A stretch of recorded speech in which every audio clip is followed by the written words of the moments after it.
ये कहानी है एक ऐसे फिल्मकार की जिनकी पहचान फिल्मों के प्रति उनका समर्पण थी। जिंदगी जिंदगी जिंदगी कोई सपना नहीं जिंदगी। बुलंद इरादे और अथक मेहनत ने उनको अलहदा बनाया। मोहब्बत ही न जो समझे वो जालिम। जो मूक फिल्मों के आरंभिक दौर से लेकर 1980 के दशक में उभरी डिजिटल तकनीक तक सिनेमा के तकनीकी सफर के साक्षी रहे। आधा है चंद्रमा रात आधी, रह न जाए तेरी मेरी बात आज। एक ऐसे फिल्म निर्माता जिनकी पुरानी फिल्म सिनेमा हॉल से तभी उतरती थी जब उनकी नई फिल्म पर्दे पर आ जाती थी। गीत गाया पत्थरों ने, गीत गाया। एक ऐसे फिल्मकार जिन्होंने हर विषय वस्तु पर फिल्म बनाई, पर आज भी उन्हें उनकी सामाजिक बदलाव लाने वाली फिल्मों के फिल्मकार के तौर पर पहचाना जाता है। लड़ाई के मैदान से भागकर माता के आंचल का साया ढूंढना एक भारत सपूत का कर्तव्य नहीं। अपने देश की आन पर जान देने के बदले उसकी सेवा से जी चुराना वीरता नहीं। लेकिन क्या आप जानते हैं, इस फिल्मकार ने अपनी फिल्मी करियर की शुरुआत बतौर स्पॉट बॉय की थी। क्या आप जानते हैं कि इस फिल्मकार को उनकी अपनी बनाई कंपनी से चरित्रहीनता का आरोप लगाकर निकाल दिया गया था? और क्या आप ये भी जानते हैं कि 3 पत्नियों, 2 पुत्रों और 5 पुत्रियों के बावजूद आज उनकी समृद्ध विरासत संभालने वाला कोई नहीं है? आखिर कौन है वो फिल्मकार और क्यों उनके नाम के बिना अधूरा है भारतीय सिनेमा? क्या है इस फिल्मकार, अभिनेता व निर्माता निर्देशक के जीवन से जुड़े राज? जानेंगे और भी बहुत कुछ, बस आप बने रहिए हमारे साथ। नमस्कार, मैं हूं नीलम शुक्ला देवांगन और आप देख रहे हैं ड्रामा सीरीज इंडियन, एक ऐसा चैनल जहां आपको मिलती हैं सिनेमा जगत से जुड़ी ऐसी जानकारियां जो आपको चौंकाती भी हैं और आपका ज्ञान भी बढ़ाती हैं। आज हम बात करेंगे फिल्मों में एक स्पॉट बॉय की हैसियत से अपना करियर शुरू करने वाले और अंत में बड़े फिल्मकार बनकर नाम कमाने वाले वी शांताराम की। रोने की आदत ऐसी पड़ी, हंसने का तराना भूल गए। वी शांताराम को जो यश, सम्मान और सिने जगत में एक अलहदा मुकाम मिला, उसके पीछे उनकी समर्पित भावना, बुलंद इरादे और अथक मेहनत थी। अपने 6 दशक तक चले लंबे फिल्मी करियर में उन्होंने 90 से भी अधिक फिल्में बनाई, 55 फिल्मों का निर्देशन किया और 25 फिल्मों में अभिनय भी किया। तुम चुप क्यों हो? आखिर तुम मेरी ये बात क्यों नहीं मानते? सलोनी, मैं एक प्रेमी हूँ, डाकू नहीं हूँ। प्रेम कर सकता हूँ मगर किसी माँ की ममता पर डाका नहीं मार सकता। वी शांताराम ने 3 शादियां की। कैसी थी उनकी फिल्में? क्यों उनकी फिल्मों को हासिल है एक अलग मुकाम? और कहाँ हैं उनकी 3 पत्नियां और उनके बच्चे? इस वीडियो में हम आपको सब कुछ बताएंगे, पर उससे पहले एक नजर वी शांताराम के जीवन पर।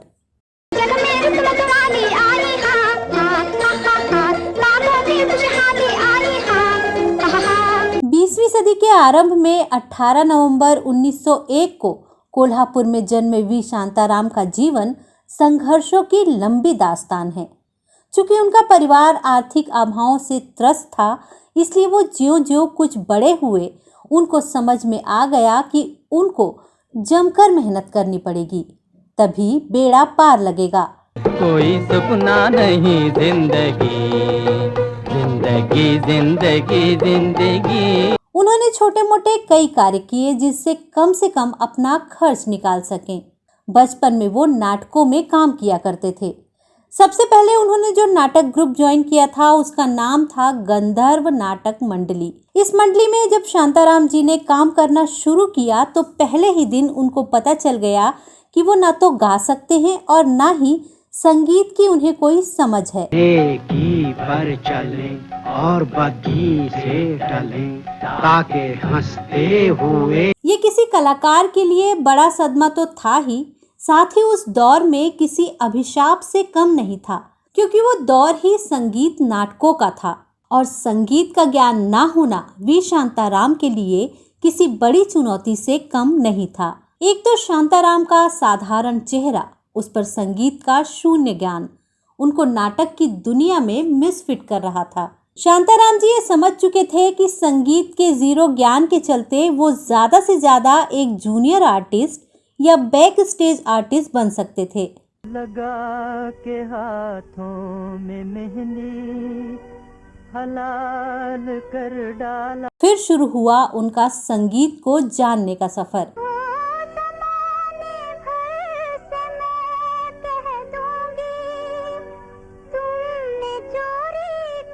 उन्होंने संगीत को किस कदर अपने में आत्मसात किया उसका जिक्र आगे करेंगे। तो वी शांताराम ने हिम्मत नहीं हारी और प्रयास करते रहे, पर एक साल बाद उनका धीरज जवाब दे गया, क्योंकि लोग उनको संजीदगी से नहीं ले रहे थे। फिर वो सब छोड़ छाड़ कर घर वापस आ गए, इस प्रण के साथ कि अब वो कभी नाटकों का रुख नहीं करेंगे। अब कुछ और बनने का प्रण करके शांताराम जी फिर से स्कूल जाने लगे, लेकिन परिवार की आर्थिक परिस्थितियां बिगड़ती जा रही थीं और पढ़ाई में भी शांताराम जी कोई खास तरक्की नहीं कर पा रहे थे। आखिरकार परिवार के एक दोस्त ने उन्हें रेलवे वर्कशॉप में एक नौकरी दिलवा दी। वो स्वभाववश वहां भी कड़ी मेहनत करने लगे। वर्कशॉप में भी उनकी कड़ी मेहनत से प्रभावित होकर सुपरवाइजर ने उन्हें स्वतंत्र रूप से एक छोटे से विभाग की पूरी जिम्मेदारी सौंप दी। तनख्वाह भी बढ़कर रोजाना पूरे 12 आने हो गई। इस बीच शांताराम जी को कई बार यह एहसास हुआ कि कला के प्रति उनका रुझान अब भी बना हुआ है, पर फिर भी वो कमाई का साधन छोड़ने की हिम्मत नहीं कर पा रहे थे। मैंने अपने माता पिता को जिस काम का वचन दिया था वो पूरा करके ही घर वापस जाऊंगा। फिर कुछ ऐसा घटा जिसने सब कुछ बदल कर रख दिया। ये थी तो दुर्घटना, लेकिन शांताराम जी के लिए किसी वरदान से कम नहीं रही। हुआ यूं कि फैक्ट्री में एक गंभीर दुर्घटना घटी। इस दुर्घटना में शांताराम जी के दाएं हाथ की 2 उंगलियां जख्मी हो गई और यहीं से उनकी तरक्की पर ब्रेक लग गया और तो और उनका काम भी जाता रहा। अब शांताराम जी को लगा कि क्यों ना नाटकों में फिर से हाथ आजमाया जाए। नियति भी शायद यही चाहती थी। शांताराम जी अपने मौसेरे भाई बाबूराव पेंढारकर, जो कि मशहूर महाराष्ट्र फिल्म कंपनी के मैनेजर थे, उनके पास काम मांगने पहुंच गए। उस वक्त कंपनी के कर्ता धर्ता थे प्रसिद्ध फिल्मकार एवं चित्रकार बाबूराव कृष्णराव मिस्त्री, जिनको लोग बाबूराव पेंटर के नाम से भी जानते थे। ये वही थे जिनको स्वतंत्रता संग्राम के जाने माने सेनानी लोकमान्य तिलक ने सिनेमा केसरी के खिताब से नवाजा था। आगे चलकर यही वी शांताराम के गुरु भी बने। जब शांताराम के भाई उनको बाबूराव पेंटर साहब से मिलवाने ले गए तो उन्होंने शांताराम की तरफ देखे बिना अपनी पेंटिंग बनाते बनाते उनको काम पर रखने को कह दिया। बस यही वो पल था जिसके बाद वी शांताराम ने कभी पीछे मुड़कर नहीं देखा। वी शांताराम को 1919 में महाराष्ट्र फिल्म कंपनी में स्पॉट बॉय की नौकरी मिल गई। जब शांताराम जी ने कंपनी ज्वाइन की तब ये कंपनी फिल्म निर्माण का एक केंद्र बन चुकी थी और लोगों को मौके भी दे रही थी। बस फिर क्या था, वी शांताराम को जैसे मुंह मांगी मुराद मिल गई। उन्होंने जमकर मेहनत शुरू कर दी। उनकी लगन और प्रतिभा से प्रभावित होकर बाबूराव ने उनका ओहदा बढ़ा दिया और उन्हें प्रोडक्शन असिस्टेंट बना दिया। फिर वो अभिनय भी करने लगे। 1921 में बनी सुरेखा हरण में उन्होंने पहली बार अभिनय किया। चूंकि उनकी सूझबूझ अन्य लोगों से अधिक थी, इसलिए रंगमंच के हर पक्ष जैसे अभिनय, मंच सज्जा, प्रकाश व्यवस्था, वेशभूषा, रूप सज्जा आदि की अच्छी जानकारी उन्होंने बहुत जल्द हासिल कर ली। उनकी मेहनत और लगन रंग लाई। महाराष्ट्र फिल्म कंपनी में बाबूराव पेंटर ने 1927 में अपनी महत्वपूर्ण ऐतिहासिक फिल्म नेताजी पालकर के निर्देशन की जिम्मेदारी शांताराम जी को सौंपी थी और इसी के साथ निर्देशक की हैसियत से शांताराम जी का करियर शुरू हुआ। पर वी शांताराम के सपने उनकी सोच से भी बड़े थे। कुछ नया, कुछ निराला, साहसिक काम करने की लगन कुलाचे भर रही थी शांताराम जी के अंदर।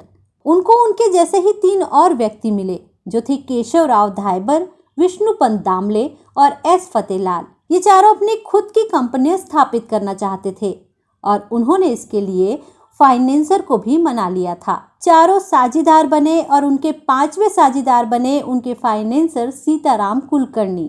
कोल्हापुर की मंगलवार पेठ में प्रभात फिल्म कंपनी की नींव रखी गई।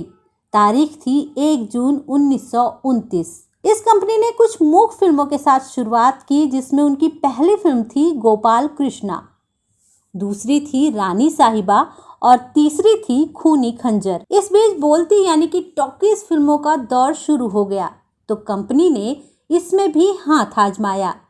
उनके बैनर तले पहली बोलती फिल्म थी अयोध्या का राजा, जो 1932 में बनी थी।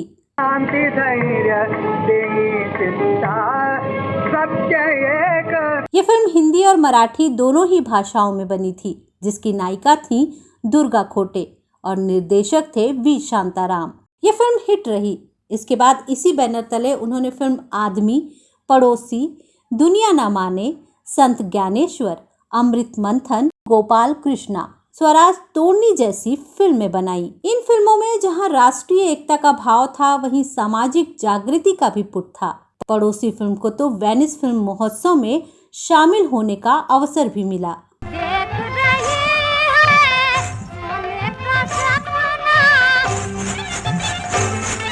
स्वतंत्र और मौलिक सोच रखने वाले वी शांताराम को 1943 में प्रभात कंपनी से अलग होना पड़ा, या यूं कह लें कि उनको कंपनी से निकाल दिया गया। इसका कारण बहुत ही निजी था, पर वो कारण पूरी तरह से कंपनी को प्रभावित कर रहा था। इसका किस्सा भी हम आपको आगे सुनाएंगे। तो प्रभात कंपनी से निकलकर शांताराम पुणे से बंबई आ गए। किस्मत ने उनका भरपूर साथ दिया और उन्होंने वहां का वाडिया स्टूडियो खरीद लिया। इसी स्टूडियो में उन्होंने अपने माता पिता की पुण्य स्मृति में राजकमल कला मंदिर की स्थापना की और फिल्मों का निर्माण शुरू किया। ये वो समय था जब शांताराम के अंदर का कला प्रेमी जाग रहा था और उनकी रचनात्मकता चरम पर थी। इस बैनर तले बनने वाली पहली फिल्म थी शकुंतला।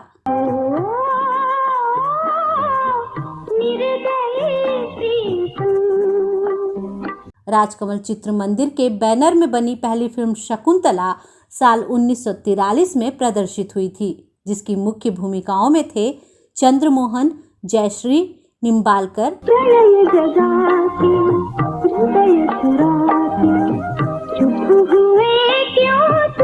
अगले करीब 40 सालों में राजकमल के बैनर तले करीब 40 हिंदी, मराठी, तेलुगु और बांग्ला फिल्में बनी। इसी बैनर तले बनी फिल्म झनक झनक पायल बाजे,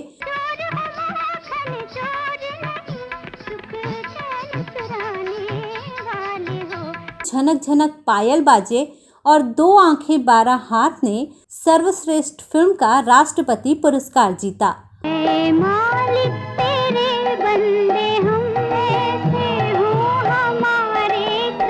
तो स्त्री को अमेरिका मोशन पिक्चर्स एकेडमी ने बेस्ट फीचर फिल्म का अवार्ड दिया।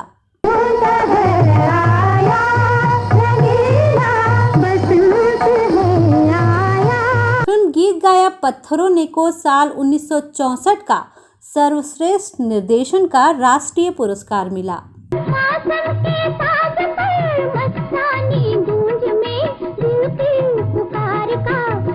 इतना ही नहीं, वी शांताराम ने कई कलाकारों का जीवन बना दिया।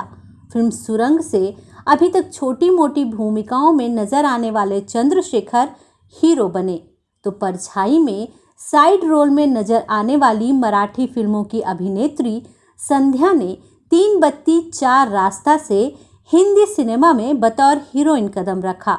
अभी तक बाल भूमिकाएं निभाती आई नंदा भी राजकमल की फिल्म तूफान और दिया से हीरोइन बनी।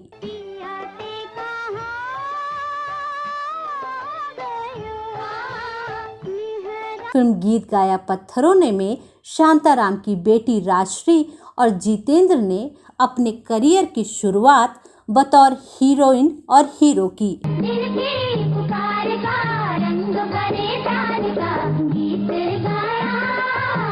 वी शांताराम ने हिंदी, मराठी और तेलुगु में कई फिल्में बनाई, जिसकी विषय वस्तु दहेज प्रथा, बेमेल विवाह और दूसरी सामाजिक समस्याएं थीं।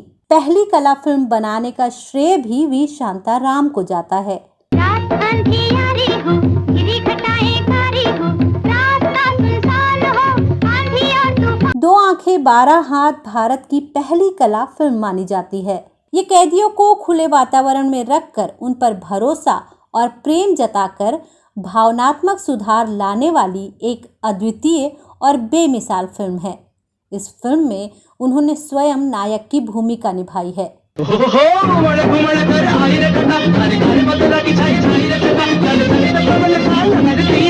इस फिल्म के दौरान कई कठिनाइयां भी आईं। उनकी आंखें तक घायल हो गई, लेकिन उन्होंने देश, काल और परिस्थिति के अनुसार इस फिल्म को जिस विषय वस्तु को लेकर बनाया था उसे पूरा किया।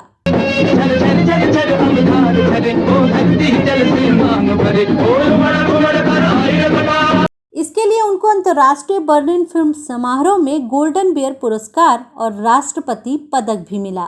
इतना ही नहीं, उस दौर में झनक झनक पायल बाजे फिल्म को उन्होंने 70 mm स्टीरियोफोनिक साउंड में तैयार किया।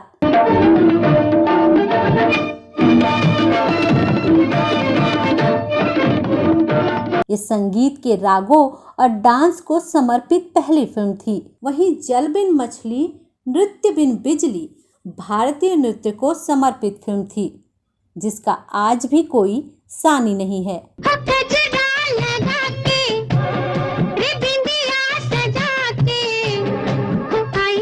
अब बात करते हैं उनके निजी जीवन की। जितना क्रिएटिव उनका सिने संसार रहा, उतना ही रंगीन उनका निजी जीवन भी रहा। उन्होंने अपने जीवन काल में एक नहीं, दो नहीं, बल्कि 3 विवाह किए।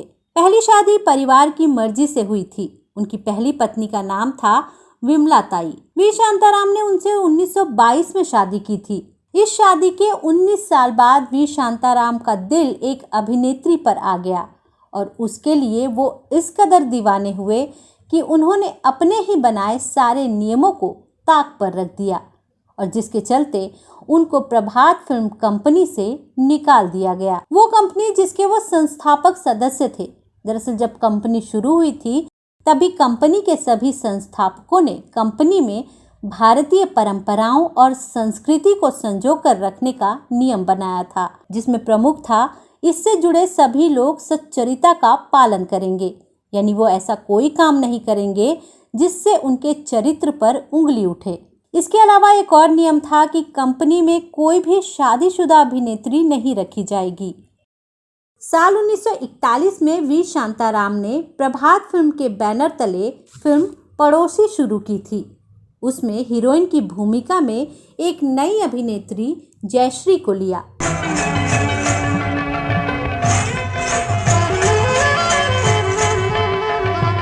लेकिन फिल्म की शूटिंग के दौरान ही जयश्री और वी शांताराम के बीच प्यार पनपा और दोनों ने शादी कर ली। इस बात को लेकर प्रभात में खलबली मच गई। नियम के मुताबिक शादीशुदा अभिनेत्री प्रभात में नहीं रह सकती थी, इसलिए प्रभात के बाकी पार्टनर्स ने जयश्री पर प्रभात छोड़ने का दबाव बनाया। उधर वी शांताराम की इस शादी का भी विरोध हो रहा था। मजबूरन वी शांताराम को प्रभात छोड़ना पड़ा, पर वी शांताराम का दिल इन 2 शादियों से भी नहीं भरा। उनके जीवन में फिर से एक नई हीरोइन ने एंट्री मारी और वो थी अभिनेत्री संध्या। अपनी कहो कुछ मेरी सुनो, क्या दिल का लगाना भूल गए। संध्या ने शांताराम की फिल्म अमर भूपाली से अपने करियर की शुरुआत की थी। इस फिल्म की सफलता के बाद दर्शकों ने संध्या के अभिनय कौशल पर ध्यान दिया।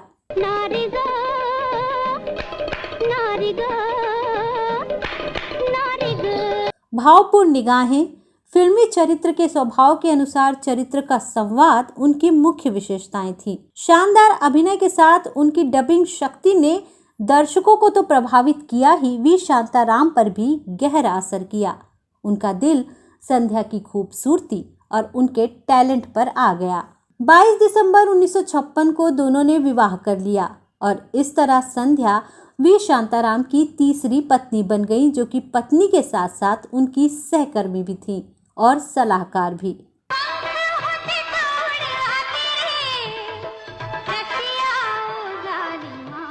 कमाल की बात यह है कि वी शांताराम ने अपनी तीनों शादियों को बखूबी निभाया। उनके जीते जी कभी भी उनके परिवार में कोई झगड़ा नहीं हुआ, ना पत्नियों के बीच और ना ही बच्चों के बीच। परिवार में ही नहीं, समाज में भी सामंजस्य बिठाना वी शांताराम की सबसे बड़ी सफलता मानी जा सकती है। एक सफल निर्माता, निर्देशक और अभिनेता होने के साथ ही वो एक कुशल प्रशासक भी थे। 40 के दशक में लगातार 7 सालों तक सेंसर के एडवाइजरी बोर्ड के अध्यक्ष पद को संभालने के बाद वो फिल्म्स डिवीजन के निर्माण विभाग के अध्यक्ष बने। 50 के दशक में 5 साल तक गिल्ड का मुखिया रहने के साथ ही उन्होंने चिल्ड्रंस फिल्म सोसाइटी की भी स्थापना की। पर 80 का दशक आते आते बढ़ती उम्र के कारण वी शांताराम की सक्रियता में कमी आने लगी। 7 सालों तक खामोश बैठे रहने के बाद फिल्म झंझार में उन्होंने एक बार फिर बतौर निर्माता निर्देशक सक्रिय होने की कोशिश की। 1987 में उन्होंने ये फिल्म सिर्फ इसलिए बनाई क्योंकि उन्होंने अपने नाती सुशांत रे से वादा किया था कि उन्हें फिल्मों में लॉन्च करेंगे। इस फिल्म में पद्मिनी कोल्हापुरी ने भी अभिनय किया था, लेकिन बॉक्स ऑफिस पर यह फिल्म बुरी तरह से विफल रही। ये फिल्म राजकमल के बैनर तले बनी आखिरी फिल्म भी साबित हुई। अपने लंबे फिल्मी जीवन चक्र में वी शांताराम ने तमाम बड़े पुरस्कार हासिल किए। साल 1985 में उन्हें भारत सरकार द्वारा दादा साहेब फाल्के पुरस्कार से सम्मानित किया गया। उन्हें देश के दूसरे सर्वोच्च नागरिक सम्मान पद्म विभूषण से भी सम्मानित किया गया। उनकी मराठी फिल्म माड़ूस के लिए चार्ली चैपलिन ने उनकी प्रशंसा की। 31 मार्च 2016 को वी शांताराम की मराठी फिल्म पिंजरा को फिर से डिजिटल प्रारूप में रिलीज किया गया। 1972 में रिलीज हुई इस फिल्म ने इसी दिन 44 साल भी पूरे किए। ये फिल्म अपने समय की सबसे ज़्यादा सफल होने वाली फिल्मों में से एक है और 1972 की मराठी की सर्वश्रेष्ठ फीचर फिल्म के लिए इसे राष्ट्रीय फिल्म पुरस्कार भी मिला। उनका आत्मचरित्र शांताराम हिंदी और मराठी में प्रकाशित किया गया, जो उनकी बेटी मधुरा जसराज पंडित ने लिखा है। केंद्र और महाराष्ट्र सरकार ने मिलकर वी शांताराम पुरस्कार की स्थापना की है। 17 नवंबर 2001 को उनके सम्मान में भारतीय डाकतार विभाग ने उनके ऊपर एक डाक टिकट भी जारी किया। साल 1990 में 89 साल की उम्र में वी शांताराम का निधन हो गया। उनकी मृत्यु के बाद उनकी फिल्म निर्माण संस्था राजकमल कला मंदिर की कमान अब वी शांताराम की दूसरी पत्नी जयश्री के बेटे किरण शांताराम के हाथों में है। वी शांताराम की तीसरी पत्नी संध्या आज भी राजकमल स्टूडियो के मुख्य भवन की दूसरी मंजिल पर रहती हैं, लेकिन अब वो बाहरी दुनिया के संपर्क में नहीं आना चाहती। झंझार राजकमल स्टूडियो में बनने वाली आखिरी फिल्म थी और आजकल राजकमल स्टूडियो की पहचान बाहरी निर्माताओं को किराए पर शूटिंग फ्लोर, लैब और रिकॉर्डिंग रूम देने वाले स्टूडियो तक सिमट कर रह गई है। यानी जो मकाम वी शांताराम ने बनाया था, उस धरोहर को कोई भी संभाल नहीं पाया। 3 पत्नियों और 7 बच्चों के बावजूद उनके जाने के बाद सब वीरान हो गया। तो हमारा आज का ये वीडियो आपको कैसा लगा, हमें ज़रूर बताइएगा।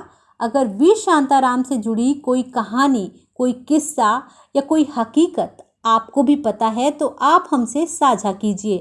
तो अब मुझे यानी अपनी दोस्त और होस्ट नीलम शुक्ला देवांगन को दीजिए इजाज़त। नमस्कार।